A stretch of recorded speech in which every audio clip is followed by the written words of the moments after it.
तुम सोते हो फिर भी थके रहते हो, तुम छुट्टी लेते हो फिर भी दिमाग भारी रहता है, तुम लोगों से मिलते हो लेकिन अंदर खालीपन बना रहता है, तुम हंसते भी हो लेकिन वो हंसी असली नहीं होती। और सबसे डरावनी बात, तुम्हें खुद समझ नहीं आता कि तुम इतने थके हुए क्यों हो। तुम सोचते हो शायद मुझे और आराम चाहिए, शायद मैं लेजी हो गया हूं, शायद मोटिवेशन की कमी है, लेकिन सच इससे कहीं ज्यादा गहरा है।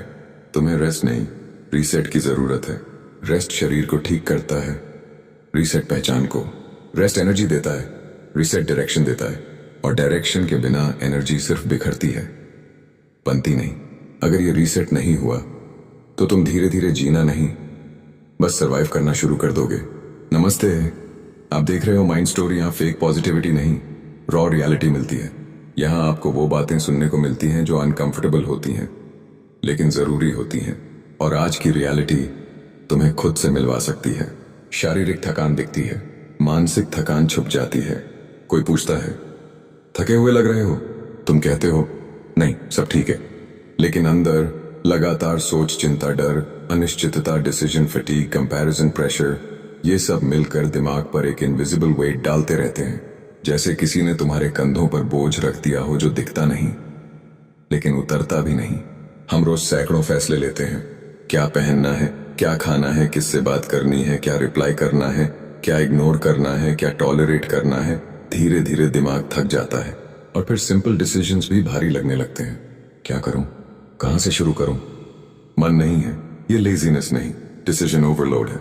तुमने कितनी चीजें अंदर दबा रखी हैं, वो बातें जो तुम कहना चाहते थे, वो दर्द जो कभी प्रोसेस नहीं हुआ, वो गुस्सा जो बाहर नहीं आया, वो डिसअपॉइंटमेंट जिसे तुमने इग्नोर किया, ये सब डिसअपियर नहीं होता, ये अक्यूमुलेट होता है, क्यूमुलेट होता है। जैसे इनबॉक्स में अनरेड मेल्स बढ़ते जाएं, एक समय बाद सिस्टम स्लो हो जाता है। तुम्हारा इमोशनल सिस्टम भी स्लो हो गया है। ओवरथिंकिंग फिजिकल काम नहीं है, लेकिन एनर्जी उतनी ही खाता है, क्योंकि दिमाग डिफरेंस नहीं समझता रियल प्रॉब्लम और इमेजिन प्रॉब्लम में। तुम सो रहे हो लेकिन दिमाग फ्यूचर सिमुलेशंस चला रहा है। तुम बैठे हो लेकिन अंदर आर्ग्यूमेंट्स चल रहे हैं। तुम शांत दिखते हो लेकिन अंदर केओस है। सबसे बड़ी थकान मेहनत से नहीं आती, गलत दिशा में मेहनत से आती है। जब तुम ऐसी जॉब कर रहे हो जो पसंद नहीं, ऐसे लोगों के साथ हो जो एनर्जी ड्रेन करते हैं, ऐसी लाइफ जी रहे हो जो तुम्हारी नहीं, तो हर दिन फ्रिक्शन बन जाता है। जैसे गाड़ी रॉन्ग गियर में चल रही हो। तुम वो नहीं हो जो बनना चाहते थे और तुम वो भी नहीं हो जो लोग तुम्हें बनाना चाहते हैं। तुम बीच में अटके हो। मुझे क्या चाहिए, मैं कौन हूं, मैं ऐसा क्यों हूं?